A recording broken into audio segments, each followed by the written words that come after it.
ተባረክ ተባረክ ኢየሱስ ስም ይባረክ ኢየሱስ ስም ይባረክ ቸርነህ አንተ ተባረክ ይገባሃል ይገባሃል ይገባሃል ይገባሃል ይገባሃል ድል ነስተሃልና ይገባሃል ሃሌሉያ ታርደሃልና ይገባሃል ዘወትር እኛንም ድል በመንሳት የምታዞረን አንተ ነህና እናመልክሃለን ሃሌሉያ ሃሌሉያ ሃሌሉያ ስም ይባረክ ሃሌሉያ አስቡና ሃሌሉያ ምንም አይነት ነገር ውስጥ ብትሆኑ ጌታ ውስጥ ነው ያላችሁት ሃሌሉያ ጌታ ነው የያዘው ጌታ ነው እኛን የያዘን እሱ ደግሞ ድል ነሺ ነው ሃሌሉያ ድል የነሳ ጌታ ነው በሱ ዘንድ አዲስ ነገር የለም ሁሉ መልካም ነው ሃሌሉያ ሁሉ መልካም ነው ሃሌሉያ ሁሉ ለሱ ለሚወዱት መልካም ነው ሃሌሉያ ስም ይባረክ እድለኞች ነን እግዚአብሔር ሆይ አንተን ስለምናመልክ መንፈስ ቅዱስ ስም ይባረክ ሃሌሉያ ተባረክ ስም ይባረክ ሃሌሉያ በእልልታ እግዚአብሔር እናከብረዋለን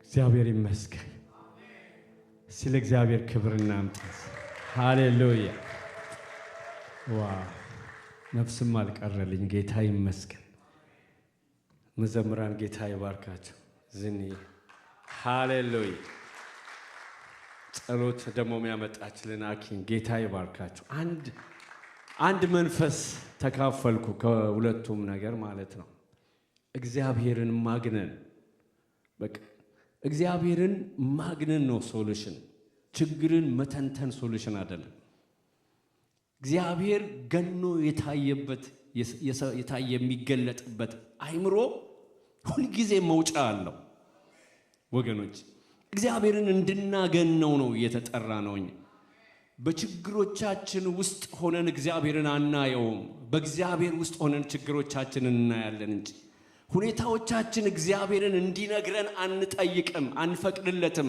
ነገር ግን እግዚአብሔር አምላካችን ታላቅነት ግን ሁኔታዎቻችንን በርሱ እንዲተነተንልን ፈቅዳል እግዚአብሔር ብቻ ነው ትልቅ እሱ ብቻ ነው ትልቅ እሱ ብቻ ነው ገናና የህይወት ምንጭ እሱ ጋር ነው ያለው የስልጣን ምንጭ ያለው እሱ ጋር ነው የኃይል ምንጭ ያለው እሱ ጋር ነው ነገስታት ይናወጣሉ መንግስታት ይናወጣሉ ኢኮኖሚ ሁሉ ይናወጣል የጸና ነገር በመድር ላይ የለም ሁሉ ይናወጣል የማይናወጥ መንግስት የተቀበልን እኛ ብቻ ነው ቢኮዝ የማይናወጥ አባት ስላለን የማይናወጥ ጌታ ስላለን እሱ ሁሉ ጊዜ በዙፋኑ ላይ ነው ያለው ነገሮች እኛን አርበተበቱን ማለት እግዚአብሔርን አርበተበቱት ማለት አይደለም እግዚአብሔር ነው ትልቅ እግዚአብሔር ነው ማግነን ሃሌሉያ ወገኖች እንደዛ አንዳንድ ችግሮችን በአይምሮአችን ላይ አግንነን መያዣ መጨበጫውንና ነገሮች አልተለወጡም ግን እንደገና ወደ እግዚአብሔር መገኘት ስንመጣ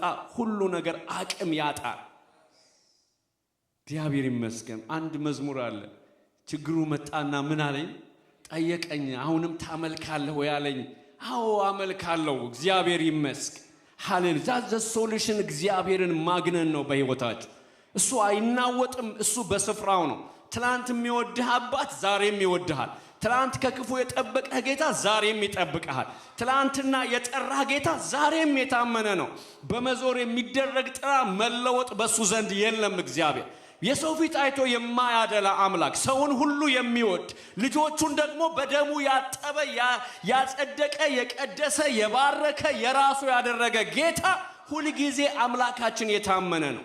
እግዚአብሔር ነው ትልቅ። እስቲ እግዚአብሔር ነው ትልቅ በሉ እስቲ። እግዚአብሔር ነው ትልቅ። እግዚአብሔር ነው ትልቅ። አንዳንድ የትልቅ መስሎ በሽታ ይሁን ነገሮች ይሁን ያልተመለሱ የህይወት ጥያቄዎች ይሁኑ በፊታችን ገዝፈው ሊታዩ የሚፈልጉ ወገኖቼ የእግዚአብሔር ትልቅነት በልባችን እስኪሳልና እስኪገለጥልን እስኪበራልን ድረስ ነው። ያን ጊዜ ሁሉ ስፍራ ይለቃል። እግዚአብሔር ይመስገን። አንድ ጊዜ በእልልታ በጭብጨባ እግዚአብሔር ትልቅ ነው። እግዚአብሔር ይመስገን አባታችን። ሃሌሉያ ሃሌሉያ ሃሌሉያ። በዚህ ያለነው ለዚህ ነው የእግዚአብሔር የአምላካችንን የአባታችንን ታላቅነት ለመመስከር ነው። በዚህ ያለን ሃሌሉያ። እግዚአብሔር ትልቅ ነው።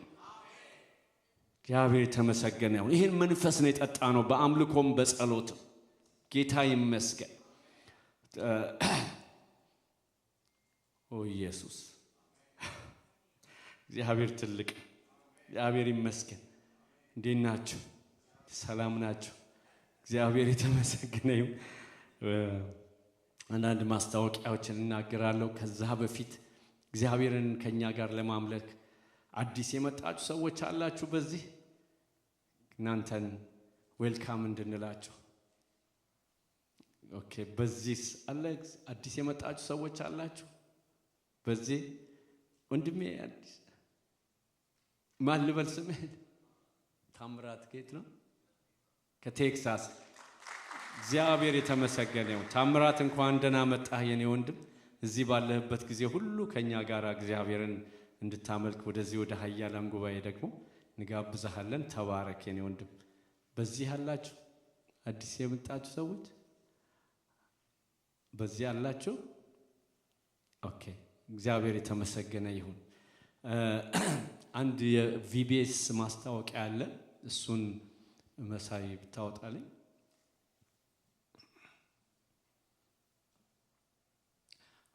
ይሄ የቪቢኤስ ከጁን 15 እስከ ጁን 19 ድረስ ያው በየአመቱ እንደሚደረገው ከ6 ፒኤም እስከ 9 ፒኤም ድረስ አለና ፊፍዝ ግሬድ ያው ወላጆች ታውቃላችሁ። የኪውአር ኮድ ፌሎሺፕ ሩምም አለ፣ እንደገና በመውጫውም ላይ አለ። ያንን ኪውአር ኮድ ስካን ማድረግም ትችላላችሁ። እዚህ ያንን ኪውአር ኮድ ስካን አድርጋችሁ እንድትመዘገቡ ይሁን ማለት ነው። እግዚአብሔር የተመሰገነ ይሁን። ሌላው የልጆች ልብስ እንግዲህ ይህንን እንደው ጌቱ ቢናገሩ ይሻላል መሰለኝ። የልጆቻችሁን ልብስ እየተዋችሁ የምትመጡ እንደውም ፒክቸር አንስተውት ነበር መሰለኝ። ልጆች ልብስ እዚህ እየተዉ እዛ ተጠራቅሟል ማለት ነው። በጣም ብዙ አለ እና ማአት ነው። አሁን በዚህ ከመጥመቂያው ጋር አለና ይሄም አለ ሌላም ተጨምሮ እንግዲህ ወደ ዶኔሽን ከመውሰዳችን በፊት ውሰዱት ባካችሁ። ረጅም ጊዜ ሆኖ ማለት ነው እና እንደዛ አይሁን። እኛ በምን እንምጣባችሁ ነው የሚባለው። እንግዲህ እንደዛ አድርጉት። እግዚአብሔር ይመስገን። ያለበለዚያ ቶሎ ካልወሰዳችሁት ዶኔት እንደሚያደርጉት ነግረውኛል ማለት ነው።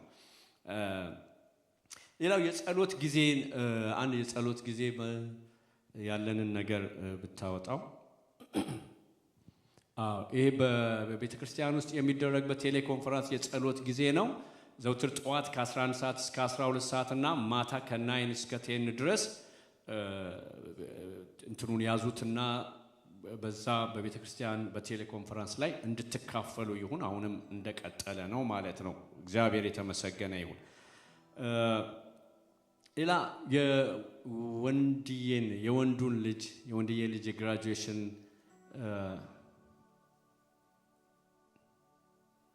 የግራጁዌሽንን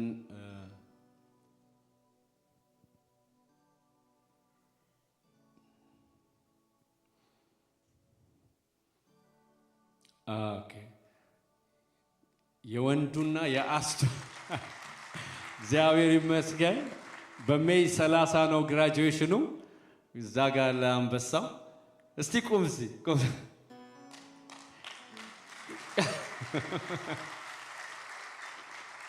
እግዚአብሔር የተመሰገነ ይሁን። ለሱ ግራጁዌሽን ሁላችንም እንድንገኝ ወንድዬ የቤተክርስቲያናችን ሽማግሌ ጋብዞናል። በዛ ተገኝተን የደስታው ተካፋይ እንድንሆን ወንድማችን ወንዱና አስቴር ነግረውናል። እግዚአብሔር የተመሰገነ ይሁን። የዴቭንስ ያውጣው። የዴቭ በጁን 6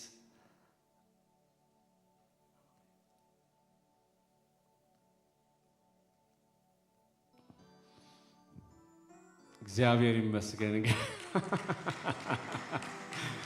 አንበሶች ፈረሰኞች ናቸው። እንኳን ደስ ያላችሁ። በጁን 6 ላይ የሁላችንም የደስታቸው ተካፋይ እንድንሆን ዴቭን ታውቃላችሁ። ያው የጋሻ አግማሱ ልጅ ነውና ቸርቹ በዚህ በቫይን ስትሪት ክርስቲያን ቸርች ነው። አድራሻውን በስልክም በተለያየም ነገር እንድትወስዱት ይሁን። የቸርቹና የራት ፕሮግራም ቦታው የተለያየ ነው። ማንኛውም እንኳን ደስ አላችሁ እንበላቸው አንድ ጊዜ እናጨብጭብላችሁ። ጌታ ይመስገን። ሃሌሉያ። አሁን ወደ የፓስተር አማረን አውጣው አንድ ነገር ወደ እናንተ ይዘን እንመጣለንና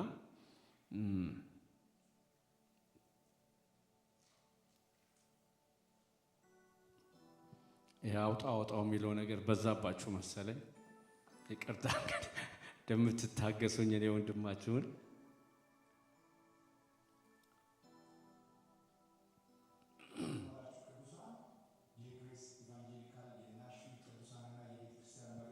ምስሉ አልወጣም።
ምስሉ ያልወጣው አይደል ነው። ምናልባት ከቴሌግራም ላይ እንደሆነ ይሆናል። ፓስተር አማረን ሁላችንም በዚህ እናውቀዋለን።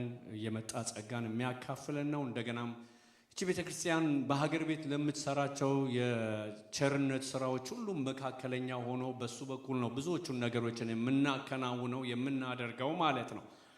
እና ባልተጠበቀ ሁኔታ እኔ ሀገር ቤትን በሄድን ጊዜ ከባለቤቴም ጋር ቦታውን አይተነዋል።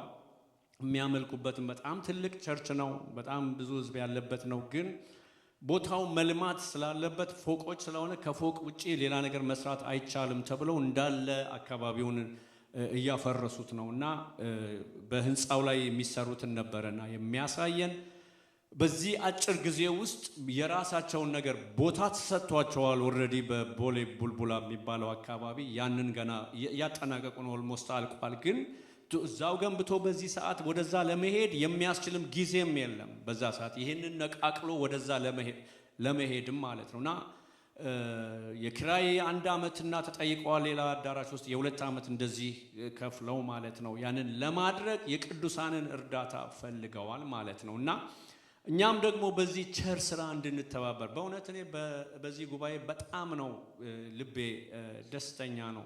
በዚህ ነገር እንደ ማንኛውም እንደዚህ በዚህ ዘመን እንዳሉ ጮሌዎች በየሳምንቱ እየመጣን ስለ ክፍያ አልጠየቅናቸውም። ጳውሎስ ምንድነው የሚለው? ለኢየሩሳሌም ቅዱሳን ገንዘብ ሲያሰባስብ የፊልጵስዩስ ሰዎች ድሆች ናቸው የላቸውም ብሎ ነበረ ሊተዋቸው የፈለገው። እነሱ ግን በዚህ ቸር ስራ ለመትረፍ ግድ አሉን ብሎ ከጉድለታቸው አውጥተው ያንን ነገር እንዳደረጉት ይናገራልና እኛም ይህንን ወንድም እንደ ቤተ ክርስቲያን ከመሪዎች ጋር ተሰብስበን ሄደን ብዙ ነገሮችን ከእሱ ጋር አድርገናል። በዛ ስፍራ ላይ ብዙ መሪዎች በተለያየ ጊዜ ሲሄዱ በዛ ጌታን አምልከዋል። ያንን ነገር እንደገና ከጉድለታችንም ቢሆን ቤተ ክርስቲያንን እንድንጠይቅ፣ ምክንያቱም ቤተ ክርስቲያን የምትንቀሳቀሰው በባጀት ነው በአንዳንድ ነገር ነውና ወደ ቅዱሳን ለምን አናመጣውም ብለን ይህንን ነገር አድርገናል። ስለዚህ ቅዱሳን እንድንረዳው ይሁን። የእኛን እርዳታና እገዛ ይህ የእግዚአብሔር ሰው ፈልጓል። ስለዚህ እጃችንን ለሱ እንድንዘረጋ ከጉድለታችንም ቢሆን በዚህ ቸር ስራ እንድንተርፍ ይሁን እና አሁን በድንገት በዚህ ሰዓት ይህንን አድርጉ ማለት አንችልም። ነገር ግን በሚቀጥለው ሳምንት በዚህ ስፍራ ላይ ለፓስተር አማረ ለቸርቹ ማሰሪያ ፈርሶ ወደ ሌላ ቦታ ነው የሚሄድበትን እንሰበስባለን። ተጠባችሁና ተጨንቃችሁ አይደለም፣ ነገር ግን ለእግዚአብሔር ስራ እንደምታደርጉ ለአምላካችሁ ሁሉን አትርፎ ለሚሰጠን ለእግዚአብሔር ለሱ ስራ እንደምናደርገው ለዛ እንድናደርግ እንድንዘረጋለት ይሁን። በሚቀጥለው ሳምንት ላይ ይሄንን እንሰበስባለን። ሁላችንም አስበን ይዘን እንምጣና ከጎኑ እንድንቆምለት ይሁን። እግዚአብሔር ይመስገን። እግዚአብሔር ደግሞ እንደሚረዳችሁ አምናለሁ። በጉድለታችሁም ደግሞ የሚሞላ አምላክ እግዚአብሔር ከእናንተ ጋር አብሮ ይቆማል። ጌታ ይመስገን እና ያንን እንድናደርግ ነው መልእክት ያስተላለፈልን። አውሽ በቪዲዮውን ብታዩት ኖሮ መልካም ነበረ፣ ግን ያ መውጣት አልቻለም። ኔክስት ዊክ ተዘጋጅተን ለዚህ ለእግዚአብሔር ቤት ስራ የምንሰጠውን ለሱ የምንሰጠውን ይዘን ተዘጋጅተን እንድንመጣ ይሁን። ጌታ ይባርካችሁ። እንዳላበዛሁባችሁ አውቃለሁ። አሁን ለጌታ የምንሰጠውን መባ ዲያቆናት ከተዘጋጁ መባን ሰበስብና ወደ እግዚአብሔር ቃል እንሄዳለን። ዲያቆናት ተዘጋጅታችኋል? ኦኬ። አጭር ጸሎት ለመባው እንጸልያለን። አባት እግዚአብሔር ስለ ሁሉም ነገር እናመሰግናለን። በሺህ ተራሮች ያሉት ወርቁ፣ ብሩ፣ ከብቱ ሁሉ ያንተ ነው። እግዚአብሔር ሆይ እኛም ደግሞ ካንተ ሁሉን ተቀበልን፣ ሕይወትን አለመጥፋትን ተቀበልን። እግዚአብሔር አባት ሆይ ካንተ ያልተቀበልነው አንዳች ነገር የለም። ደግሞም ከተቀበልነው ካንተ ከሰጠህን ላይ ለቤት ሥራ መስጠት እንድንችል በጸጋ መስጠት እንድንችል እርዳን በኢየሱስ ስም።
እግዚአብሔር የተመሰገነ ይሁን።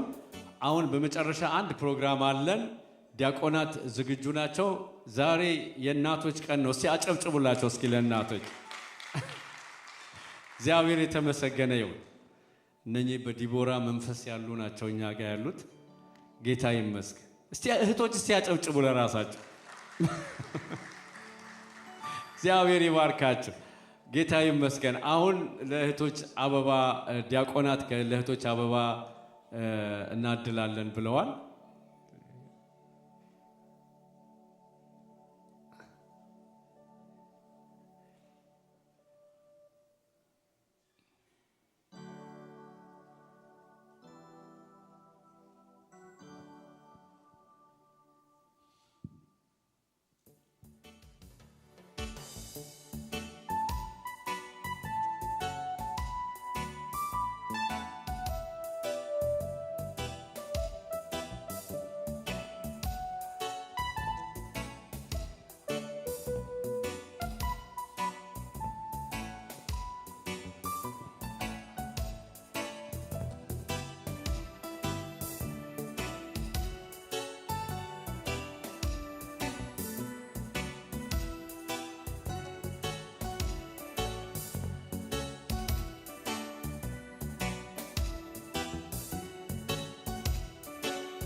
አይ ቲንክ ሁሉም ደርሷቸዋል። ደርሶች ኦኬ።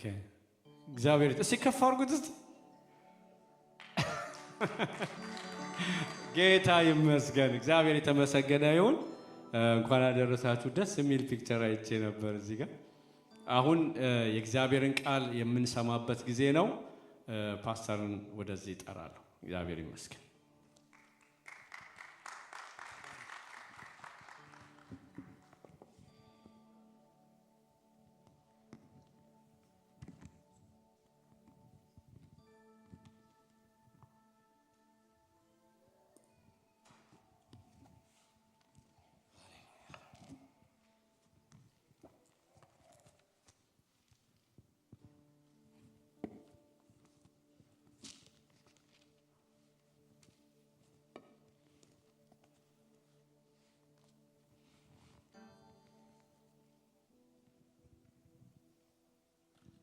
ክብር ለጌታ ይሁን። እንኳን አደረሳችሁ። ክብር ለጌታ ይሁን። ጌታን እጅግ አድርገን እናመሰግናለን። እግዚአብሔር የተመሰገነ ይሁን። ወንድሜ አዱኛ ስላየሁ በጣም ደስ ብሎኛል። ተባረክ። እግዚአብሔር ይባርክ። ጌታ ይባርክ በሉት እስቲ ወንድማችን። እሺ ቴንክ ዩ ዳንዬ።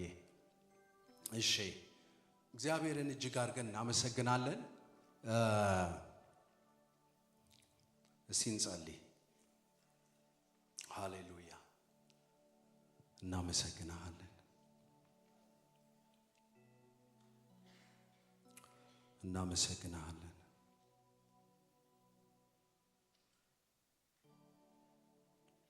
እስቲ በዚህ ሰዓት ከጌታ ጋር እየተገናኘን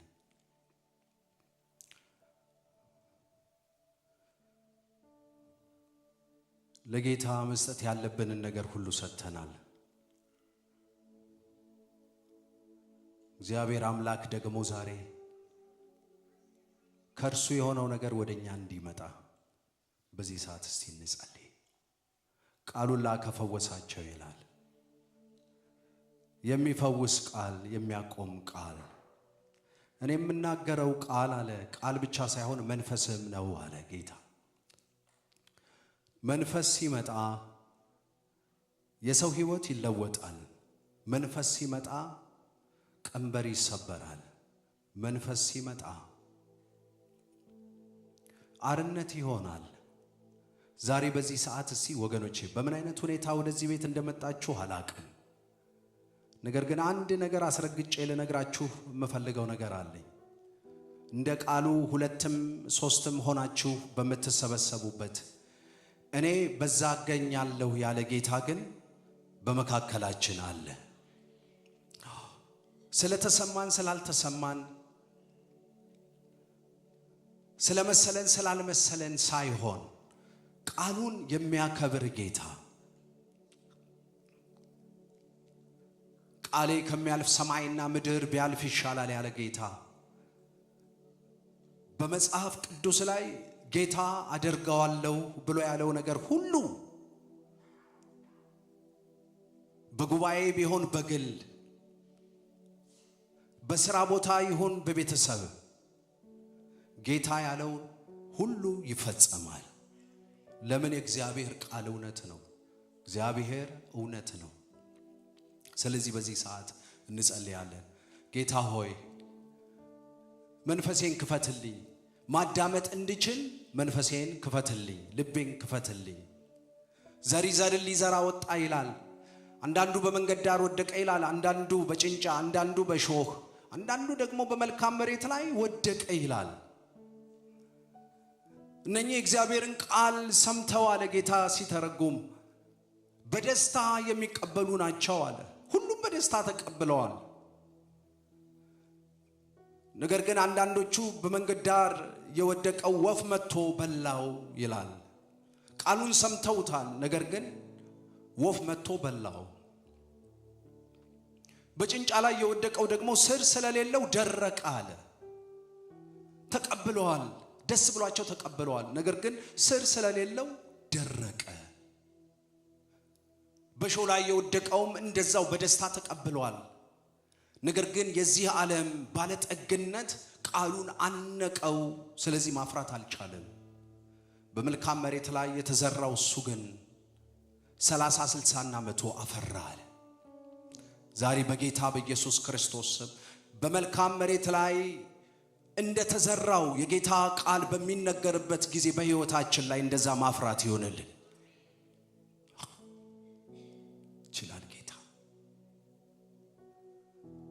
በፊትህ አለን እግዚአብሔር የዘላለም አባት ሃይማኖትን ለማክበር እንዲሁ በእሁድ መሰብሰብ ስላለብን ሳይሆን ነገር ግን እግዚአብሔር የዘላለም አባት አንተ ሕያው የምትዳስስ የምታይ የምትሰማ የምትናገር አምላክ እንደሆንክ በማመን ዛሬ በቤት ውስጥ ተሰብስበናል ለእያንዳንዳችን መናገር ያለብህን መናገር እንድትችል እግዚአብሔር የዘላለም አባት ሆይ እኔንም እንድትጠቀምብኝ በጌታ በኢየሱስ ክርስቶስ ስም ጸልያለሁ የአጋንንት ኃይል አይምሮን የሚያዋትት መንፈስን ጭው አድርጎ የሚወስድ የሰይጣን የዲያብሎስ ከኛ አቅም በላይ አይምሮአችንን የሚይዝ ስለሌላ ነገር በእግዚአብሔር ቤት ውስጥ ቁጭ ብለን እንድናስብ የሚያደርግ ምንም አይነት ተግዳሮት ዛሬ በዚህ ሰዓት በጌታ በኢየሱስ ክርስቶስ ስም አሰርኩት የታሰረ ይሆን ጊዜው ላንተ አድራስ አለፈ ይሰጥ በኢየሱስ ስም አሜን ክብር ለጌታ ይሁን የዛሬ 15 ቀን በሶስተኛ ዮሐንስ ምዕራፍ 1 ከቁጥር 2 ጀምሮ ያለውን ሐሳብ አካፍያችኋለሁኝ። ወዳጅ ሆይ በመንፈስህ እንደተከናወነልህ በነገር ሁሉ እንዲከናወንልህና እንዲሁም ደግሞ ጤንነትን እንዲሰጥህ እጸልይልሃለሁ በሚል ሐሳብ ተነጋግረናል ባለፈው ጊዜ። መከናወን ማለት ምን ማለት ነው? በመጽሐፍ ቅዱስ ላይ ተከናወነላቸው የተባሉ ሰዎች ምን አይነት ሰዎች ናቸው የሚለውን ስንነጋገር መከናወን ማለት ከእግዚአብሔር ጋር መሆን ማለት ነው የሚል ሐሳብ አንስተን የዳዊትን የዮሴፍንና የዳንኤልን ታሪክ አይተናል። እግዚአብሔር ከነሱ ጋር ስለነበረ እንዴት እንደተከናወነላቸው ባለፈው አይተናል። ሰው በዚህ ምድር ላይ በሚኖርበት ጊዜ ከሚያስፈልጉት ነገሮች መካከል ስፔሻሊ አማኞች የሆነን እኛ ከሚያስፈልገን ነገር መካከል እንዲከናወንልን አንደኛው መንፈሳዊ ህይወታችን ነው ብለናል። በሁለተኛ ደረጃ ደግሞ ጤንነት ነው ብለናል። ለምን በዚህ ቦታ ላይ ለጤንነቱ ሲጸልይለት እንመለከታለን። ጤንነት አስፈላጊ ነው። ይህ ጤንነት ብለን የምንለው ስጋዊ ጤንነት ማለት ነው። ይህ አሁን የምንኖርበት በዚህ ዓለም ላይ በወደቀ ዓለም ላይ ስለምንኖር ብዙ ተግዳሮቶች አሉብን። ያመናል፣ ጭንቅላታችን አንዳንዴ ያመናል፣ እግራችንን ያመናል፣ ቁርጥማት አለ፣ የተለያየ እና በመጽሐፍ ቅዱስ ላይ ጌታን እያገለገሉ የታመሙ ሰዎች እንደነበሩ ተመልክተናል። ዛሬ እንድናየው የምፈልገው ነገር ቢኖር ምንድነው መሰላችሁ? በነገር ሁሉ የሚለውን ሐሳብ በሌላ ቦታ ላይ በነገር ሁሉ ብሎ ጳውሎስ የተናገራቸውን እሱን ሐሳብ እንድንመለከት ነው ዛሬ የምፈልገው። በመጽሐፍ ቅዱስ ላይ በነገር ሁሉ የሚለው ይሄ ሐረጉን የመጽሐፍ ቅዱስ ትርጉምን በማይበት ጊዜ እንዲህ የሚል ቃል አለ። ትርጉሙ ማለት ነው በመልካምም ጊዜ መልካምም ባልሆነ ጊዜ፣ በሐዘን ጊዜ በደስታ ጊዜ የሚል ትርጉም ይሰጠዋል። በነገር ሁሉ የሚለው በነገር ሁሉ ይከናወንልህ ዘንድ የሚለውን ትርጉሙን ነገር በነገር ሁሉ የሚለው በሐዘን ጊዜ በደስታ ጊዜ፣ በተከናወነልህ ጊዜ ባልተከናወነልህ ጊዜ፣ በጨለማ ጊዜ በብርሃን ጊዜ በሚል ይተረጉመዋል ማለት ነው።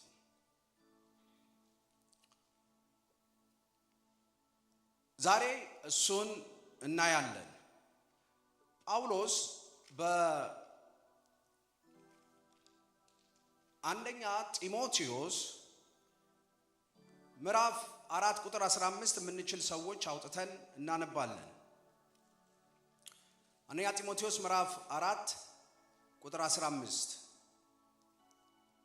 እንደዚህ ይላል፣ ማደግህ በነገር ሁሉ እንዲገለጥ ይህንን አስብ፣ ይህንንም አዘውትር ይላል። ማደግህ በነገር ሁሉ እንዲገለጥ።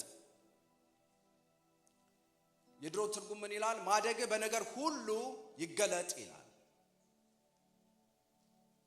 ቆላስያስ 1:12 ላይ ደግሞ ሄደን ስናነብ በቅዱሳንም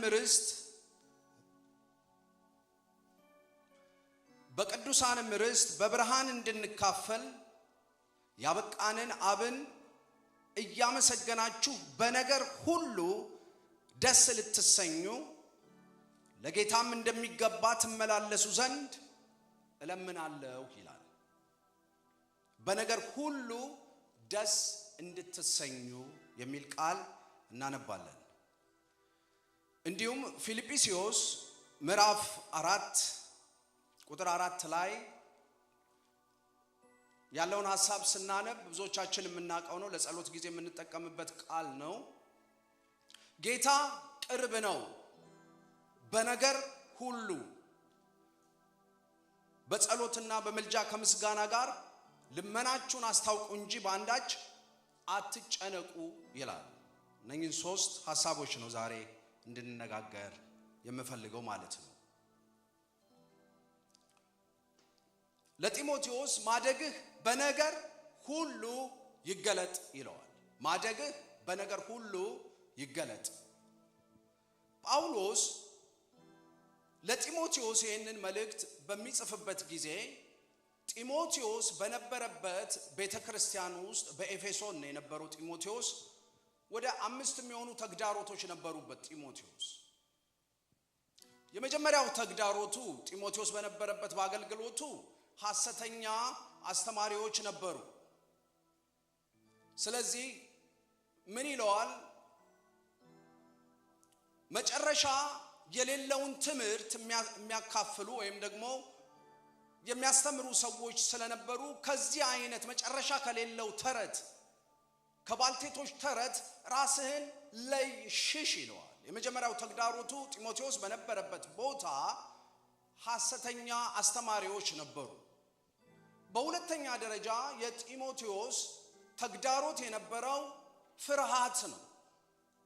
ልጁ ሕፃን ስለነበረ አንዳንድ የመጽሐፍ ቅዱስ አዋቂዎች ሲናገሩ ጢሞቴዎስ ከ18 እስከ 25 ዓመት የነበረው ወጣት ነበረ ይላል።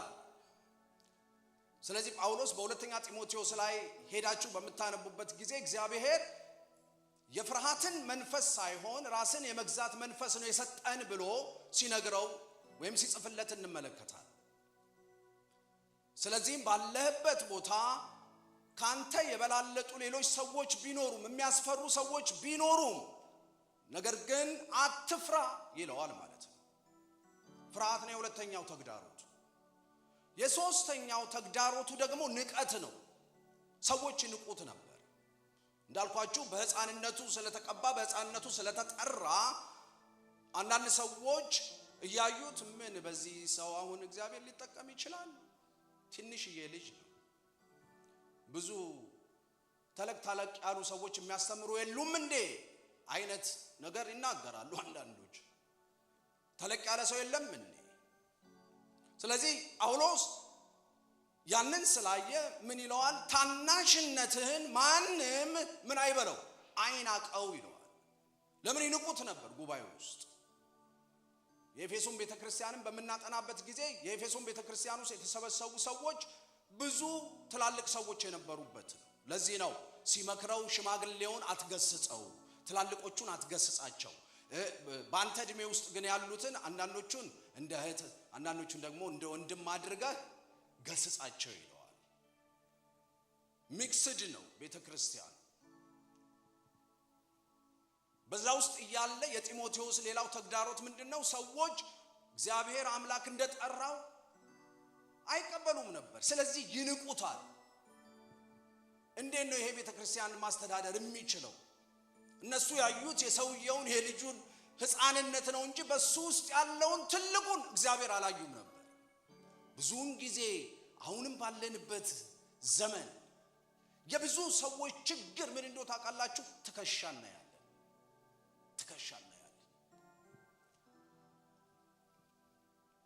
እግዚአብሔር አምላክ ግን ሕፃናቶችን ወጣቶችንም መጠቀም ይችላል።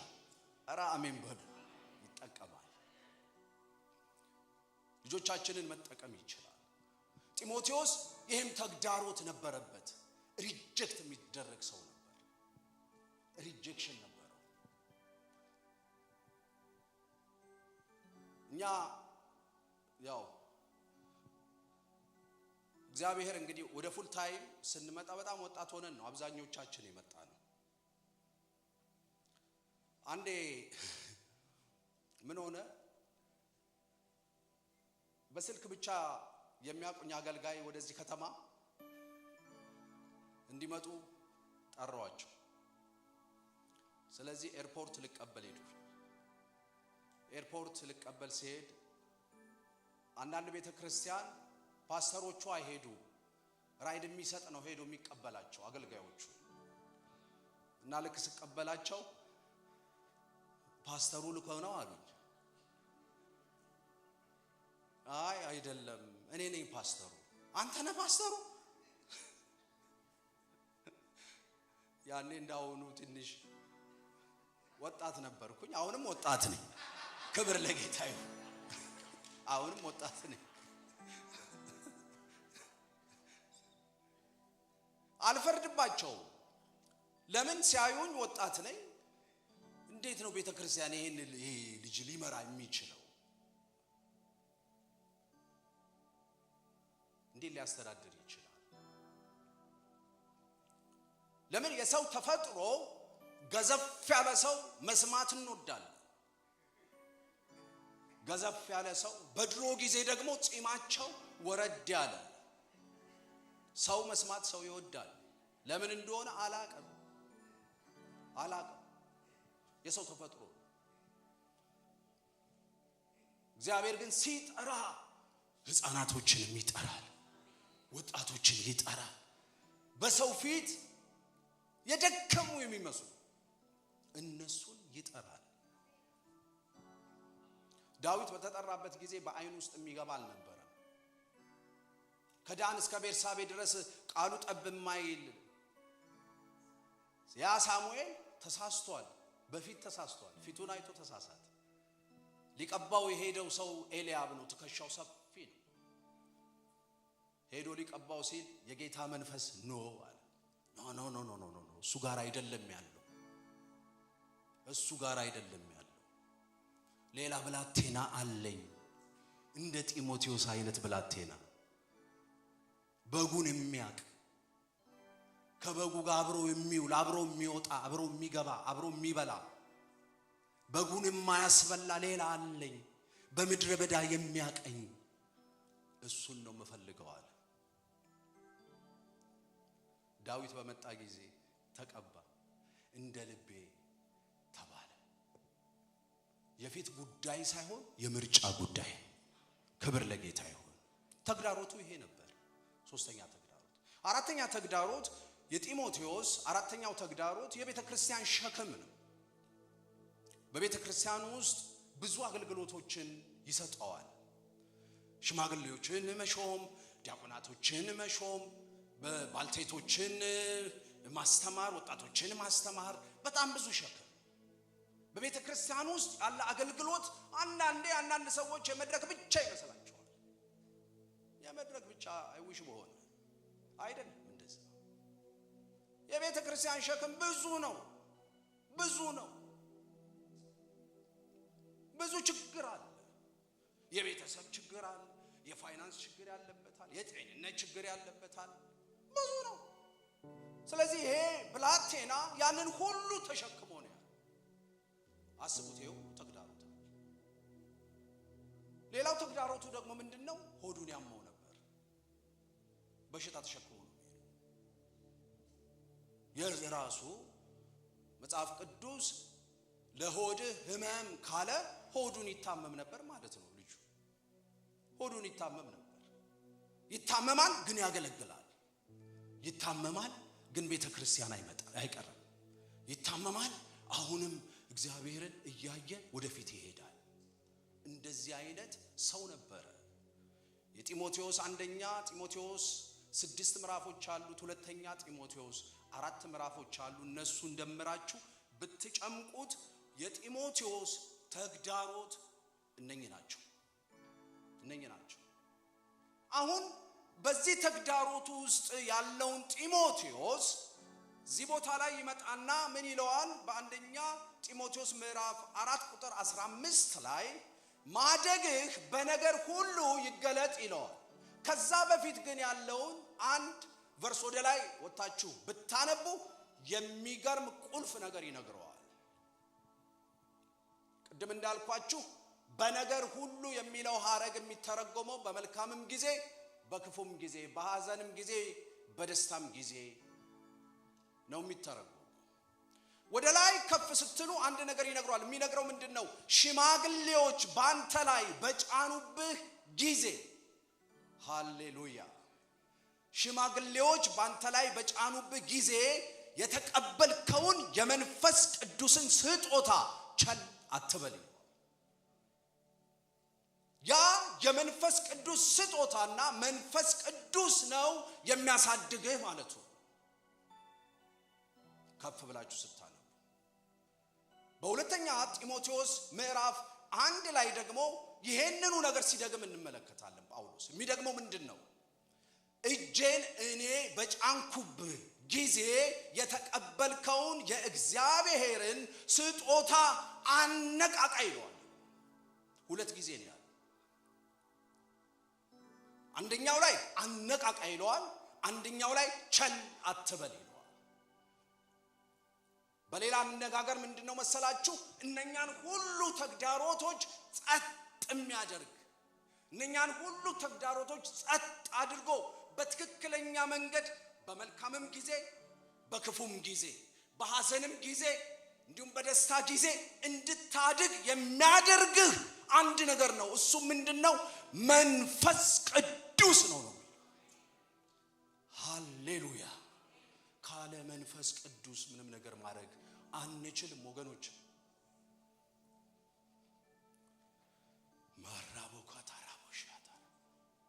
ከብዙ ነገር ጋር አትታገል።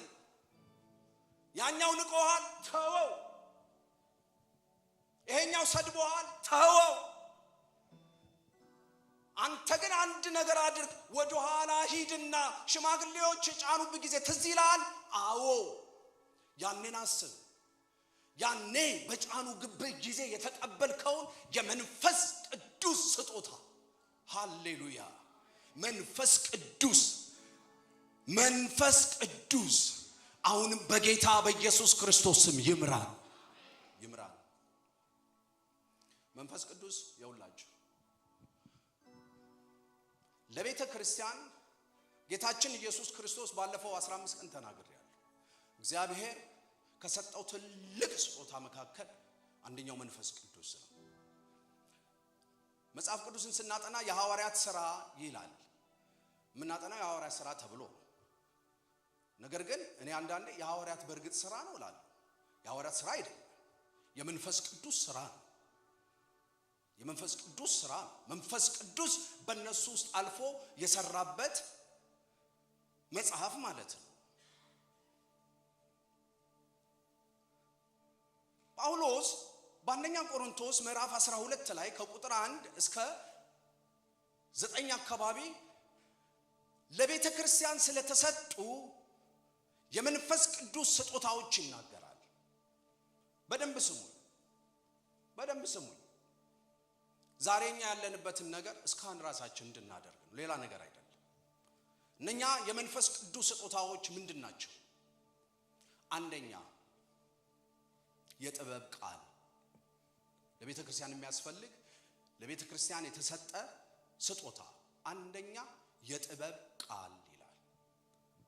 ይሄ የጥበብ ቃል ማለት ምንድነው? በቤተ ክርስቲያን ውስጥ ከሚያስፈልጉ የመንፈስ ቅዱስ ስጦታዎች መካከል አንደኛው ጥበብ ነው። ያዕቆብ ሲናገር ማንም ከናንተ መካከል ጥበብን የሚፈልግ በእግዚአብሔር ፊት ይጸልይ ይላል። ጥበብ ያስፈልጋል። ለምንድነው ጥበብ የሚያስፈልገው ቢኒያም ካላችሁ፣ በቤተ ክርስቲያን ውስጥ ብዙ ጥበብ የሚፈልጉ ተግዳሮቶች አሉ። ያ የጥበብ መንፈስ በቤተ ክርስቲያን ውስጥ በሚሰራበት ጊዜ ብዙ እንቆቅልሾች መፈታት ይጀምራሉ። አሁንም በጥበብ መንፈስ እግዚአብሔር ይሙላል። ሁለተኛ የእውቀት ቃል። የእውቀት ቃል የሚለው የመገለጥ ቃል ማለት ነው። ይሄ የእውቀት ቃል መጽሐፍ ቅዱሳችንን በምናነብበት ጊዜ ብዙውን ጊዜ እግዚአብሔርን ቃል በምናነብበት ጊዜ የምናነበው ሎጎሱን። ይህንን ቃል ደጋግመን ስናነብ ከዚህ ውስጥ የሚወጣ የጌታ የመገለጥ ቃል ማለት ነው። የመገለጡ ቃል፣ የእውቀት ቃል እሱ ያስፈልጋል ይላል። በቤተ ክርስቲያን ውስጥ ለምን? ጉባኤውን ለማነጽ። ዛሬ እኔ ቆሜ ያገለግላለሁ፣ የሚቀጥለው ሳምንት ፓስተር ፈሌ ያገለግላል፣ የሚቀጥለው ዳኒ ያገለግላል። እዚህ የምንአገለግል ወገኖች ይሄ የእውቀት ቃል ይሰጠን ዘንድ በእግዚአብሔር ፊት እናንተም እኛም ካልጸለይን ነገሮች ወደፊት አይሄዱም ማለት ነው። ለምን? መንፈስ ቅዱስ ለቤተ ክርስቲያን ከሰጣቸው ስጦታዎች መካከል ሁለተኛው የእውቀት ቃል ይባላል። ሶስተኛ እምነት። ይህንን የምነግራችሁን አሁን አንደኛ ቆሮንቶስ ምዕራፍ 12 ላይ ታገኙታላችሁ። እምነት በቤተ ክርስቲያን ውስጥ እምነት ያስፈልጋል። እምነት ለምንድን ነው የሚያስፈልገው ካላችሁ፣ አራተኛው የመንፈስ ቅዱስ ስጦታ ፈውስ ነው። ፈውስ ነው የሚለው እምነት ይላል። ከዛ በኋላ ፈውስ። በቤተ ክርስቲያን ውስጥ የሚፈውሱ ሰዎች፣ የተቀቡ ሰዎች ያስፈልጋሉ ማለት ነው። ወደ ቤተ ክርስቲያን ሰዎች ታመው በሚመጡበት ጊዜ፣ እነኛ ሰዎች በሚጭኑበት ጊዜ እነኛ ደዌ ያለባቸው ሰዎች ይፈወሱ ዘንድ መንፈስ ቅዱስ የፈውስን ስጦታ ለቤተ ክርስቲያን ምን ብሏል? ሰጥቷል። ኧረ አሜን በሉ። ሰጥቷል።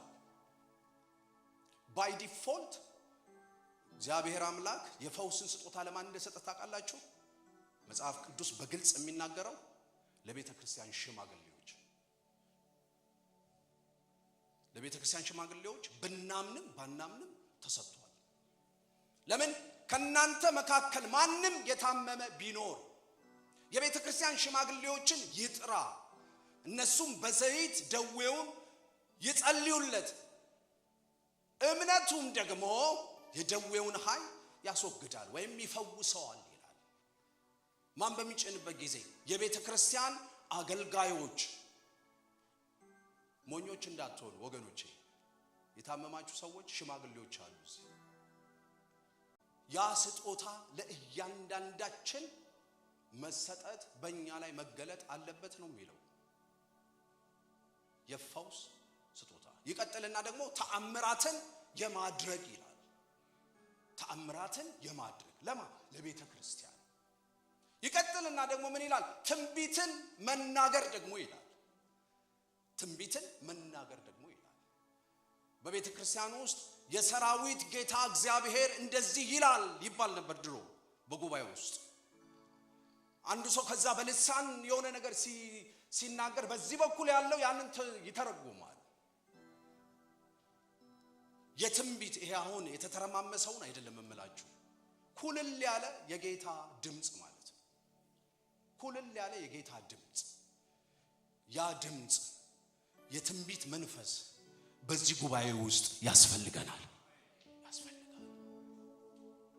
ለምን? ትንቢት ይላል ጉባኤውን ያንጻል ይላል። ትንቢት ጉባኤውን ያንጻል። የሰራዊት ጌታ እግዚአብሔር ብሎ በአንዱ በኩል አልፎ በታዲ አሁን እዚህ ቢናገር ጉባኤው ይታነጻል። ጉባኤው ይታነጻል።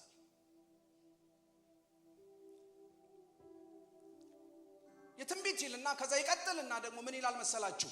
መናፍስትን የመለየት ይላል። ደግሞ መናፍስትን የመለየት ደግሞ ይላል። መናፍስትን መለየት ማለት ምን ማለት ነው?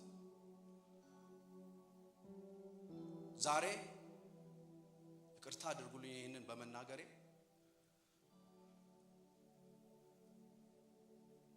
በቤተ ክርስቲያን ውስጥ ስፔሻሊ ኢትዮጵያ ተቀላቅሎ የገባ ብዙ መንፈስ አለ በእግዚአብሔር መንግስት ውስጥ። አንዳንዴ በጉባኤ ውስጥ በሌላ መንፈስ ሆኖ ትንቢት እስከ መናገር ድረስ ማለት ነው። እንደዛ አይነት ሸንቁረው የገቡ ሰዎችን በምንድን ነው ቢኒያም ማጣራት የሚቻለው ካላችሁ፣ መንፈስ ቅዱስ በሚሰርጠው ዲዘርመንት ስፒሪት። ይሄ ሰውዬ በሚናገርበት ጊዜ የሚናገረው ከየት ነው? ሶርሱ ከየት ነው? ያ የመንፈስ ቅዱስ ስጦታ ከሌለ ትንቢትም ሲናገር ሰውየው አብረነው አሜን ብለን እንሄዳለን።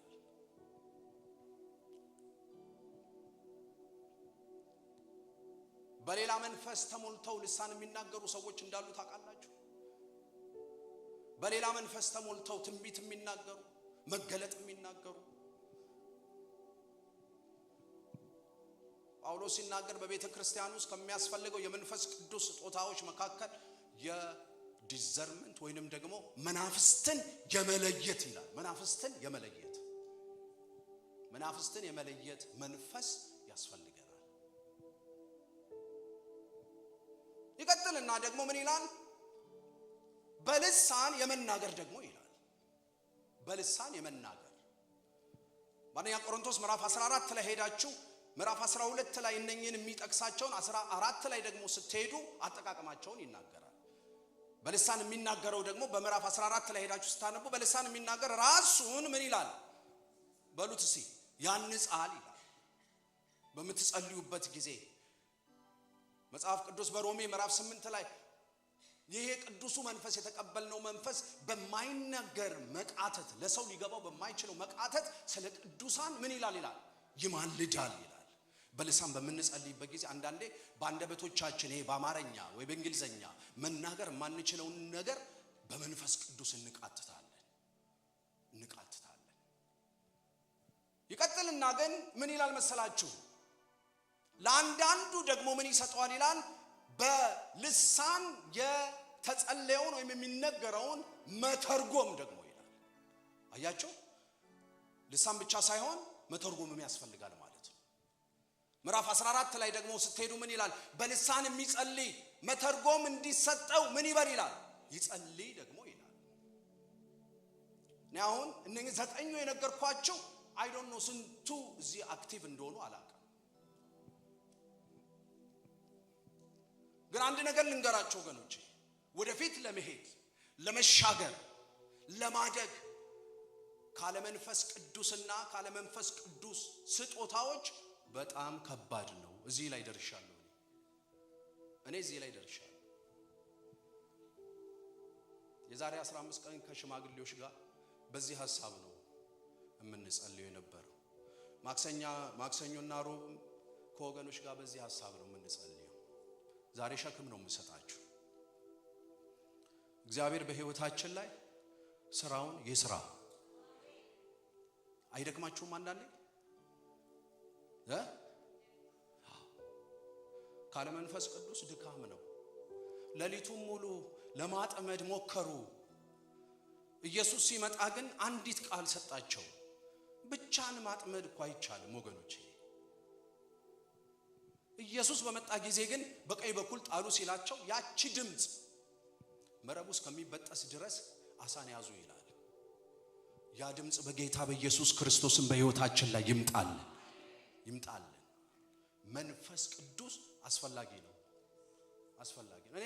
እኔ ጌታን ካገኘው ይበቃኛል የሚባል ነገር የለም። እንደዛ የሚባል ነገር የለም። ይህችን ቤተክርስቲያን በመንፈስ ቅዱስ ስጦታ እግዚአብሔር አሁንም ይባርክ። ይነሱ ሰዎች። እግዚአብሔር አሁንም እኛን ያስነሳል። ለጢሞቴዎስ የሚለው ምንድነው? ይሄንን ነው። ሽማግሌዎች በጫኑብህ ጊዜ እኔም በጫንኩብህ ጊዜ የተቀበልከውን ያንን ስጦታ ቸል አትበል። ቸል ለምን እንዳለ ታውቃላችሁ? ዛሬ አንደኛ ቤተክርስቲያን ለምን ቸል እንዳለች ስፔሻሊ አሁን ባለንበት ዘመን ለምን እንደው ታውቃላችሁ?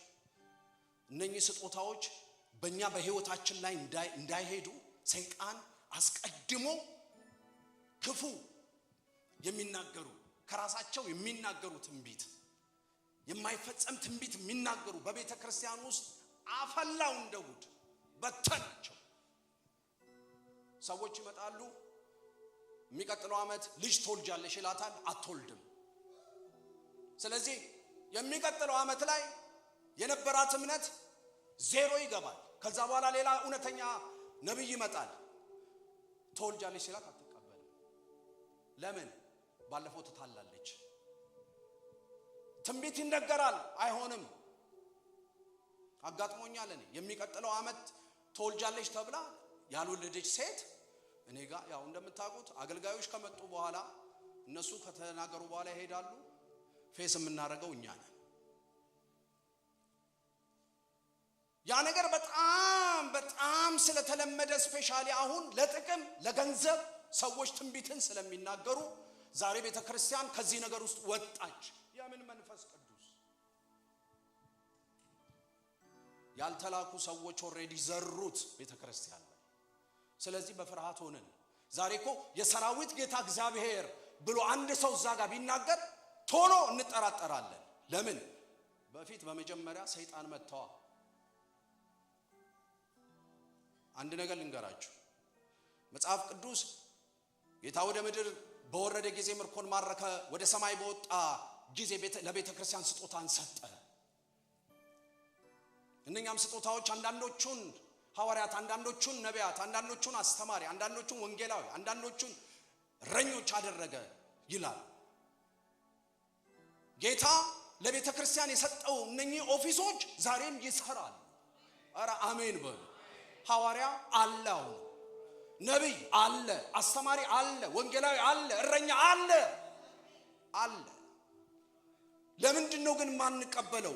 ከኔ ጀምሮ ለምን ተጠራጠርን ካላችሁ ኦልሬዲ አስቀድሞ በተነዋ ያክፉ ጌታ እንዴ በሌሊት ወጥተው የዘሩትን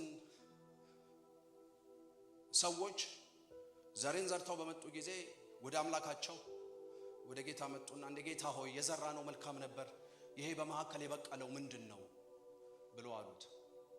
ጌታ ይመለሰላቸው ወተን እንንቀለው ወይ አሉት። ኖ እንዳትነቅሉ። ታዲያ ይሄ ከየት መጣ?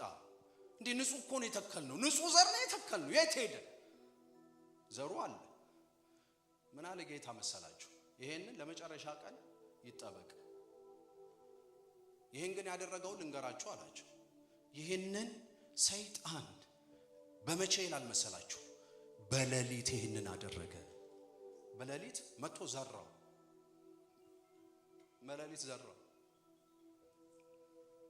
ግን አንድ ነገር ልንገራችሁ፣ ፕሮባብሊ በደረሰባችሁ በሐሰት ትንቢት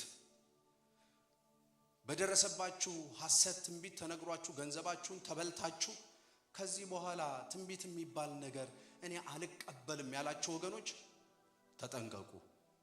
ትንቢት አለ ዛሬ። ትንቢት አለ። ትንቢት አለ። ሐዋርያቶች አሉ፣ ነቢያቶች፣ ሪል የሆኑ ነቢያቶች አሉ ዛሬ። በዚህ አጋጣሚ መናገር የምፈልገው ነገር ቢኖር ገንዘባችሁን አትበሉ። አሁን ስለመጣልኝ ነው የምናገረው። እኛ የተቀበልነው መንፈስ የሚመራ መንፈስ፣ ቅድም እንዳልኳችሁ መንፈስ ቅዱስ በእኔ ውስጥ ያለው መንፈስ የሚናገር ልጄ ሆይ የሚል መስቀለኛ ቦታ ላይ ካላችሁ አትደውሉ። ኢትዮጵያ እነግራችኋለሁ። እኔ በጸሎት አምናለሁ። ሰዎች ደውለውልኝ የሚገርም ጊዜ አሳልፌ አውቃለሁ። አሁንም እቀበላለሁ። ሰው ደውሉ ትንቢት ቢነግረኝ ማለት ነው። እኔ እሱን እያልኳችሁ አይደለም። የትም ቦታ ከመሄዳችሁ በፊት ተንበርከኩና ጌታን ጠይቁት። በጎቼ ድምፄን ይሰማሉ ነው የሚለው ጌታ። ለእናንተ ይናገራል። ክብር ለጌታ ይሁን። ስለዚህ መንፈስ ቅዱስና የመንፈስ ቅዱስ ስጦታ በመካከላችን ይኖር ዘንድ ያስፈልጋል ወገኖች። ከዛ ውጪ መሄድ አንችልም።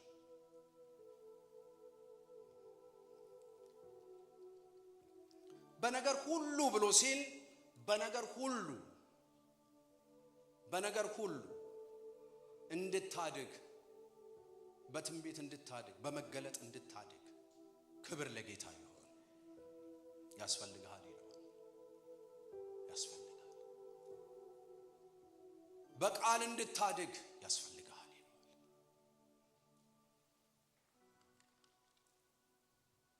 በኑሮና በፍቅር ለሌሎች ምሳሌ በመሆን እንድታድግ በነገር ሁሉ ይለዋል። እግዚአብሔር የተባረከና የተመሰገነ ይሁን። ሌላው በነገር ሁሉ ብሎ የሚለው በነገር ሁሉ እንድንደሰት አንደኛ ቆላስይስ 1:12 ላይ ይናገራል። ቅድም አኪስት ዘምር በጌታ ደስ ይበላችሁ ትል ነበር። በጌታ ደስ ይበለን። አሁን ክብር ለጌታ ይሁን። በቅዱሳንም ርስት በቅዱሳን ርስት በብርሃን እንድንካፈል ያበቃንን አብን እያመሰገናችሁ በነገር ሁሉ ደስ ልትሰኙ፣ በነገር ሁሉ ምን ልትሰኙ? ደስ ልትሰኙ ለጌታ እንደሚገባ ትመላለሱ ዘንድ እለምናለሁ። በነገር ሁሉ ደስ እንድትሰኙ። የፊልጵስዩስ መጽሐፍ እንደምታውቁት ስለ ደስታ የተጻፈ ነው። ጸሐፊው በእስር ቤትም ቢሆን ነገር ግን የጻፈው ደጋግሞ የጻፈው በጌታ ደስ እንዲላቸው በጌታ ደስ እንዲላቸው። መጽሐፍ ቅዱሳችን ስለ ደስታ ሲናገር ባይደው ደስታ ምድራዊ ደስታ ያስደስታል። ለምን ጌታችን ኢየሱስ ክርስቶስ ሲናገር ምንድነው ያለው? ይህች ዓለም ደስታና ሰላም ትሰጣለች፣ ሰላሟ ግን ጊዜያዊ ነው። ያላገቡ ሰዎች በመታገባበት ጊዜ ታርፋለ ተብለው ይነገራቸዋል። ከዛ ያገባል።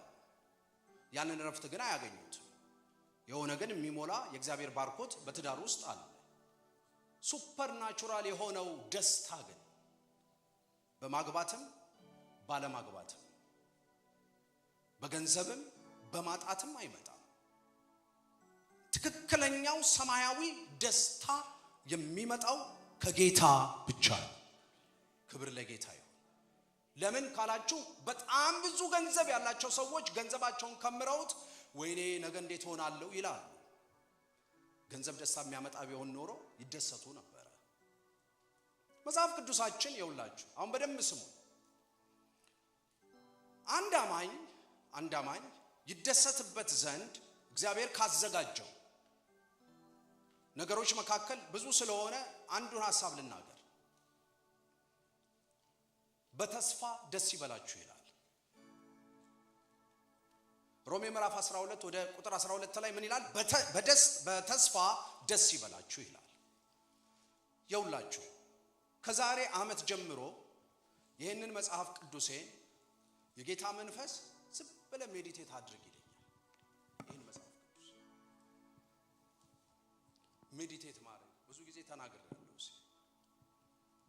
ከዛ ፍጥረት ጀምሮ ዝም ብለህ ሜዲቴት አድርግ።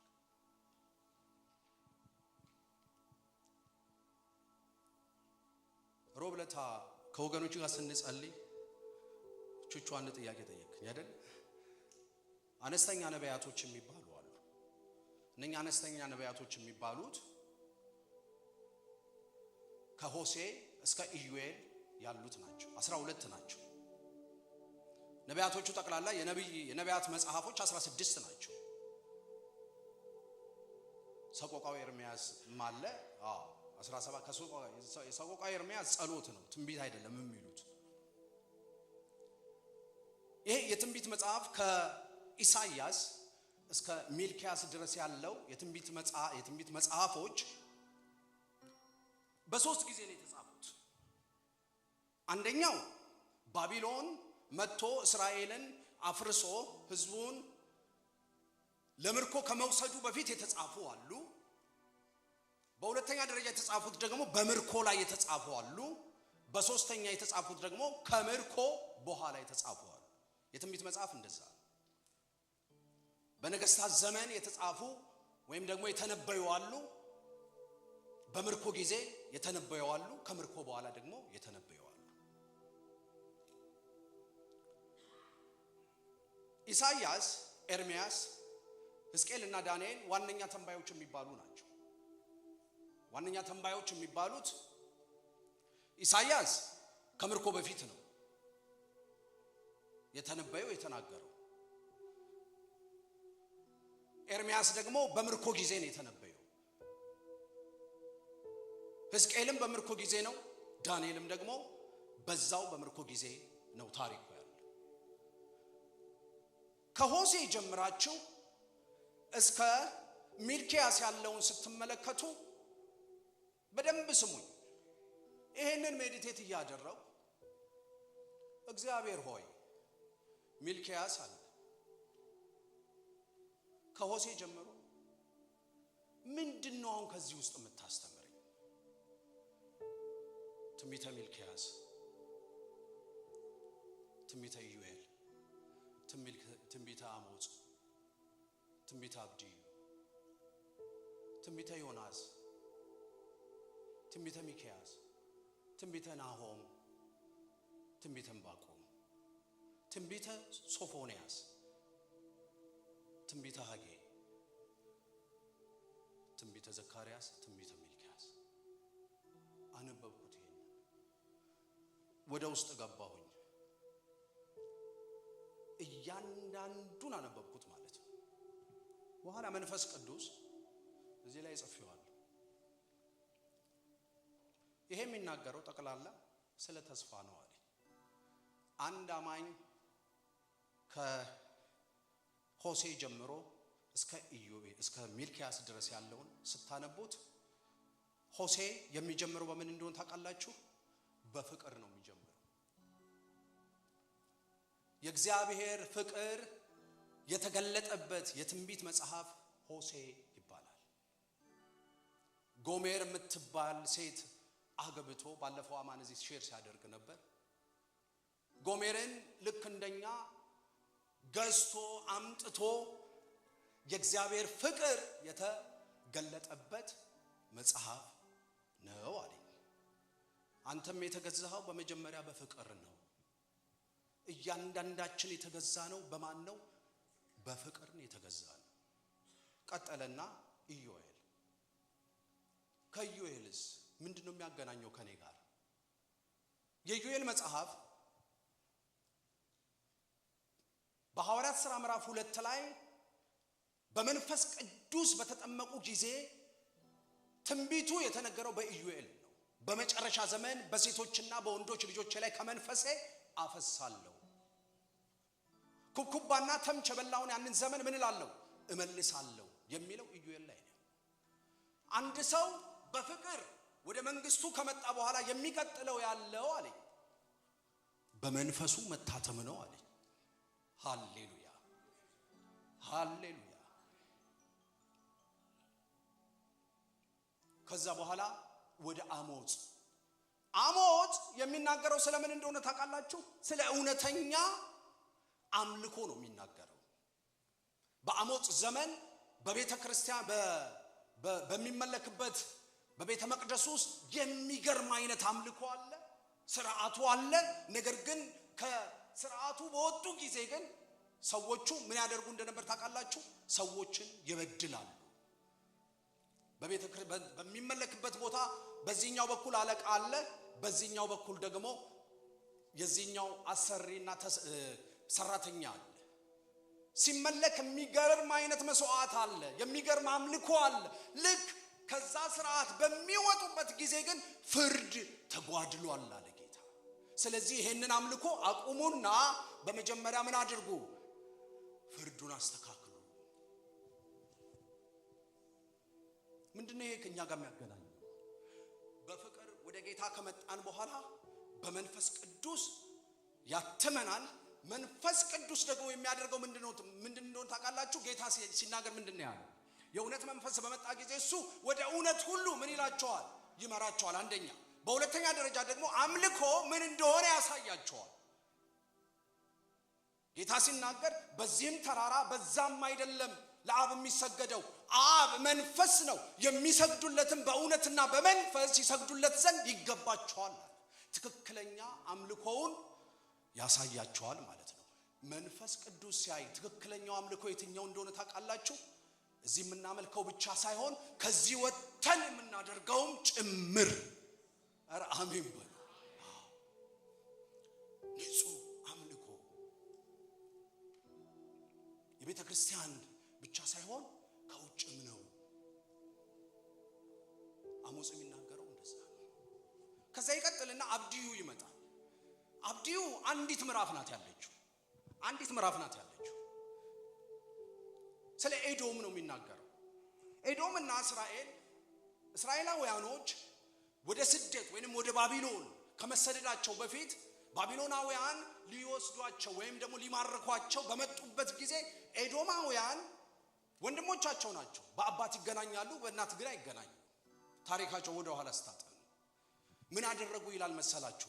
ኤዶማውያን ተደብቀው ለጠላቶቻቸው የት እንደተደበቁና እንዴት እንደሚያጠቅሙ አሳዩአቸው ይላል። አንዲት ምዕራፍ ስለሆነች ገብታችሁ አንብቡ። እግዚአብሔርም በወንድሞቻቸው ላይ ያደረጉትን ያንን ነገር ተጠየፈው። ስለዚህ ኤዶምን እቀጣለሁ ነው ምዕራፉ የሚናገረው። ይህ የሚያመለክተው ምን እንደሆነ ታውቃላችሁ? ቅድም እንዳልኳችሁ በእግዚአብሔር ፍቅር ተስበናል፣ በመንፈስ ቅዱስ ታትመናል። ትክክለኛ አምልኮ ውስጥ ገብተናል። ከዛ ባሻገር ደግሞ ምንድነው እግዚአብሔር የሚፈልገው ካላችሁ ከወንድሞቻችን ጋር በሰላም መኖር፣ በሌላ አነጋገር በፍቅር ውስጥ መሆን። አሞጽ ከዛ ይቀጥልና ዮናስ ይመጣል። ዮናስ ደግሞ የሚናገረው ምንድነው መሰላችሁ? ተልእኮ ነው፣ ወንጌል። ወደ ነነዌ ሄድና ስበክ በተባለ ጊዜ ወደ ነነዌ ሄድና ስበክ በተባለ ጊዜ ዮናስም ኮበለለ ይላል። ዮናስም ምን አለ? ኮበለለ።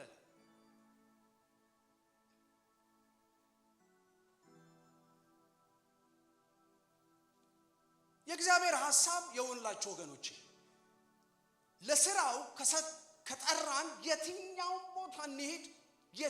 ቦታ እንሂድ አናመልጠው። ያሳ ነባሪ ሆዱ ውስጥ ልኮ ወደ ነነዌ ሄዶ እንዲሰብክ አደረገው። ዮናስ የሚናገረው ስለ ተልእኮ ነው።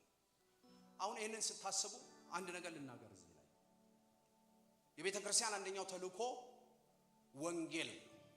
ወንጌል ይሰበክ ዘንድ ነው።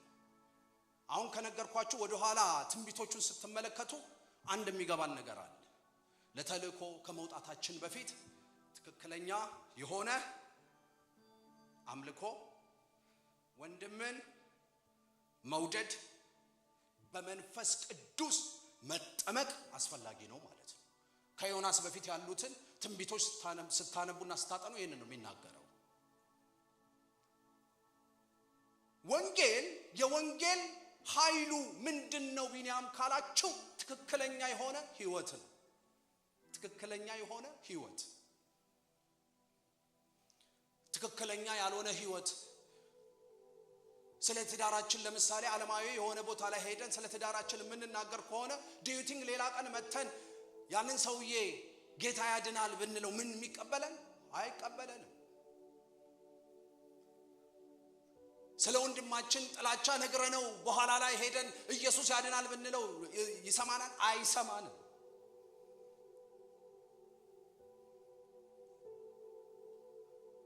በቤተ ክርስቲያን ውስጥ እንዳለ ሁሉ በአሞጽ ዘመን በውጭም መልካም የሆነ ህይወት ካለን ግን ልንገራቸው አይደለም ሳንናገር ሰዎች ክርስቶስን በእኛ ላይ ማየት ይጀምራሉ። ያ ይሁንልን። ክብር ለጌታ ይሁን። ያ ይሁንልን። ዮናስ ተልኮ ነው። ሚኪያስ ጋር ስንመጣ ደግሞ ሰዓት ሄዷል። ትንሽ ቶሎ ብዬ እናገራለሁ። ሚኪያስ ጋር ስንመጣ ሚኪያስ የሚናገረው ነገስታቶች፣ ነቢያቶች፣ ካህናት የወደቁበት ነው። የሚኪያስን ታሪክ ስታነቡ በገንዘብ በተለያየ አይነት ነገር የወደቁበት ነው። እግዚአብሔር ግን ምን ብሎ ይላቸዋል? ወድቃችሁ አትቀሩም፣ ነገር ግን ትነሳላችሁ ይላቸዋል። ይህ የሚያመለክተው ምንድነው መሰላችሁ? እግዚአብሔር በፍቅሩ ጠርቶን በትክክለኛ መንገድ እየሄደን እያገለገልን በተልእኮ ውስጥ እያለን ድካም ሊኖር ይችላል ማለት ነው። ሚኪያስ ምዕራፍ 7 ላይ ብዙዎቻችሁ የምታውቁት ቃል አለ። ጠላቴ ሆይ በወድቅ እነሳለሁ፣ በጨለማም ብቀመጥ እግዚአብሔር ምን ይሆንልኛል?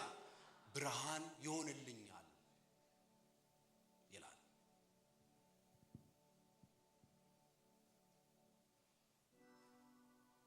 ይቀጥልና ናሆም ጋር ስትሄዱ ደግሞ ናሆም የሚናገረው አሁንም ስለ ነነዌ ነው። ነነዌ ዮናስ ሄዶ ሰበከላት። ነገር ግን ከተወሰነ ጊዜ በኋላ ነነዌ እንደገና ወደቀች። እንደገና በወደቀች ጊዜ ናሆም ያንን ትንቢት ተናገረ። በፊት ተመልሳችሁ ነበር፣ አሁን ግን ወድቃችኋል። ነገር ግን በዛ ውድቀት መካከል ግን እግዚአብሔር ተስፋን ሲሰጥ ትመለከታላችሁ። ይሄ የሚያመለክተው ምንድነው መሰላችሁ? በአገልግሎት ላይ በምትጓዙበት ጊዜ ትላንትና ሰብካችሁ ወደ ጌታ እንዲመጡ ያደረጋችሁ ወይንም ደግሞ በቤተ ክርስቲያን ውስጥ እያገለገላችሁ የሆነ ጊዜ ላይ እነኛ ሰዎች ወደ ኋላ ባክ ላይ ያደርጉ ይችላሉ። በዛ ተስፋ አትቁረጡ። ያ ሁሉ ሳክሪፋይስ ዮናስ አድርጎ ለነነዌ ሄዶ ሰብኮ ናሆም ጋር ስትመጡ እንደገና ሰዎቹ ተመለሱ። ወደ ኃጢአታቸው ተመልሰዋል። በአገልግሎትና በህይወት በምንኖርበት ጊዜ ወገኖቼ አንዳንዴ አገልግላችሁ የሆነ ውሃ የተደፋበት ይመስላችኋል አገልግሎታችሁ። ለከሌም ሰብኬ ለእናቴም ሰብኬ ወደ ጌታ እኮ መታ ነበር፣ አሁን ግን የት ሄደች? ተመልሳለች እንደገና።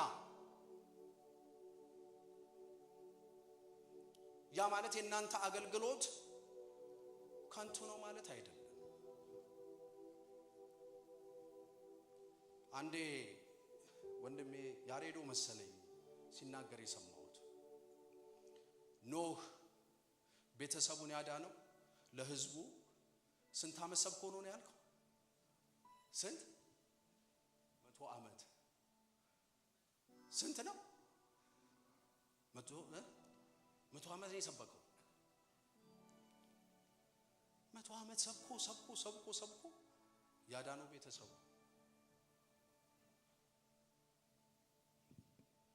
ተስፋ የሚያስቆርጥ ይመስላል። ነገር ግን በዛ በናሆም ዘመን እግዚአብሔር ግን ተስፋን ሲሰጥ እናያለን። ክብር ለጌታ ይሁን። ወደ ዕንባቆም ስንመጣ ደግሞ የዕንባቆም መጽሐፍ የሚናገረው በህይወታችን ላይ መጠበቅ ነው። ዕንባቆም የተነሳበት ጊዜ ብዙ ጠላቶች በከበቡት ጊዜ እባክህ ጌታ ሆይ ተገለጥ ነው የሚለው የነበረው። ተገለጥ። እግዚአብሔር ግን አልተገለጠም። እንደውም እግዚአብሔር በጸለየ ቁጥር መከራው እየበዛበት መጣ።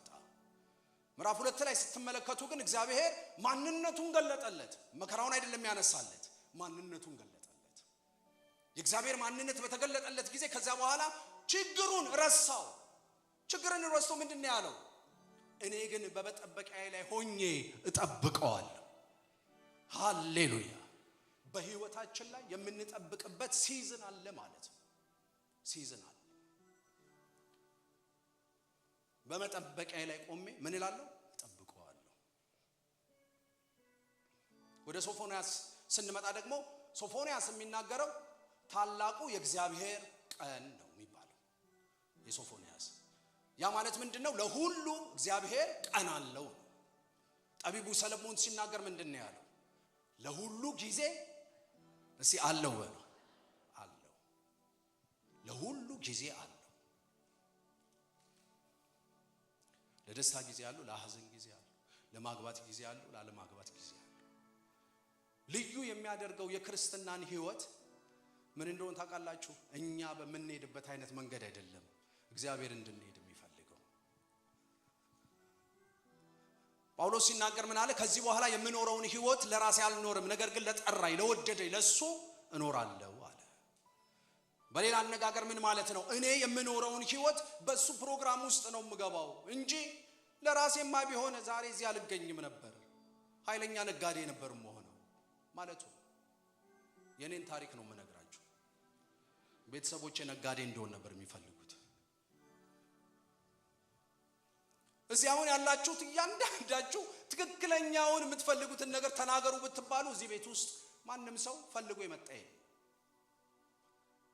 ነገር ግን እግዚአብሔር ቀን ስላለው እግዚአብሔር በወሰነበት ጊዜ በዚች ምድር ላይ ተገኝተን ወንጌል እንድንሰብክ እንድንዘምር በሱ ሐሳብ ውስጥ እንድንገባ አደረገ። እግዚአብሔር ለሁሉ ደግሞ ቀን አለው። ቀን አለው፣ ይመጣል። ሐጌ ጋር ስንመጣ ሐጌ የሚናገረው ጊዜው መቼ ነው ነው። ሐጌ ዘካርያስና ሚክያስ ከስደት በኋላ የተጻፉ ትንቢቶች ናቸው። ከስደት በኋላ በተመለሱ ጊዜ እግዚአብሔር ለሐጌ ምን ብሎ አለው? የኔ ቤት ፈርሶ እናንተ በተሸላለመ ቤቱ ውስጥ ተቀመጡ ዘንድ ተሰሩ ዘንድ ጊዜው አሁን ነውን ብሎ ይጠይቃል ጌታ። በእግዚአብሔር ሐሳብ ውስጥ ገብተን የእግዚአብሔርን ሐሳብ እያገለገልን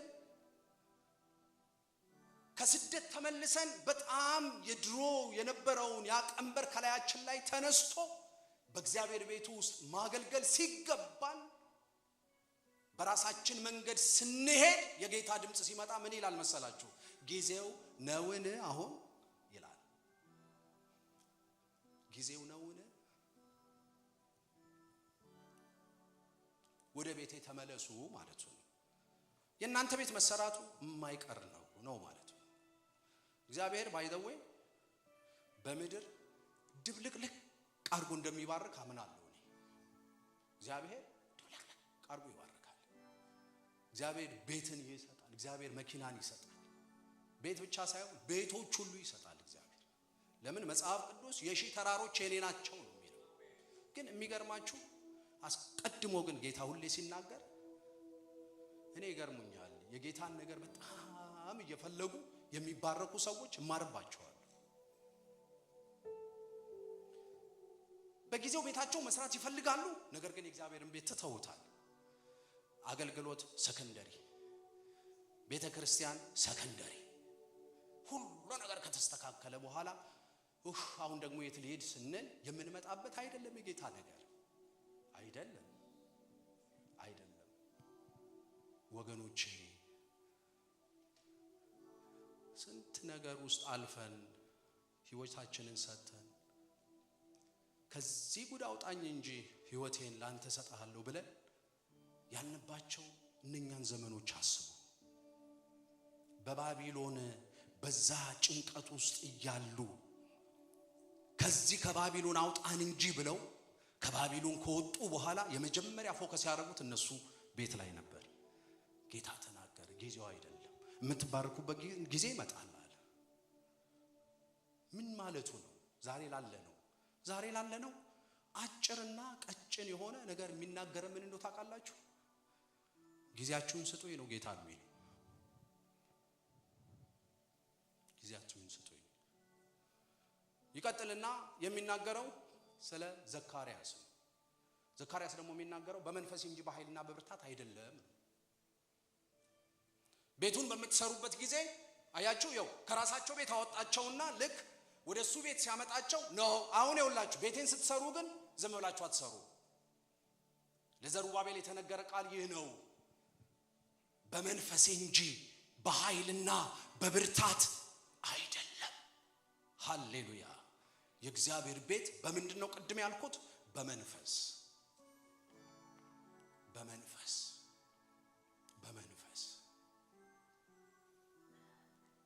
ይቀጥልና የመጨረሻው የትንቢቱ መጨረሻው የሚናገረው ሚልኪያስ ነው። ሚልኪያስ ደግሞ ቅድም የተነሳውበትን እንዳልስት ስለ ተስፋ ነው የሚናገረው። የምትጠብቁት ጌታ በቤተ መቅደሱ በድንገት ይመጣል። ሚልኪያስ ይመጣል። ሆሴ ሲጀምር በፍቅር ጀመረ። ሚልኪያስ ሲያልቅ ደግሞ በተስፋ ጨረሰ። እነኛ 12ቱ አነስተኛ ነቢያቶች የጻፉት ስለኔና ስለናንተ ነው። ብዙውን ጊዜ መጽሐፍ ቅዱስን ስናነብ የምናልፋቸው የመጽሐፍ ቅዱስ ክፍሎች እነኛ አነስተኛ ነቢያቶች ናቸው።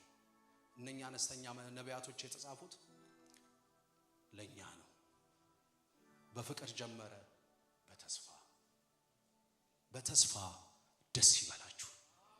በተስፋ ደስ ይበላችሁ። የምንጠብቀው ጌታ በድንገት ይመጣል። በሕይወታችን ላይ ይመጣል። በቤታችን ላይ ይመጣል። በዚች ቤተ ክርስቲያን ላይ ይመጣል። ሃሌሉያ። ቆመን እንጸልያለን። ይመጣል።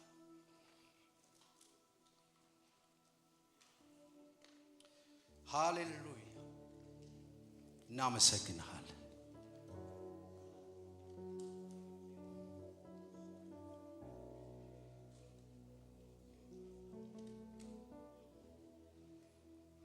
እናመሰግንሃለን።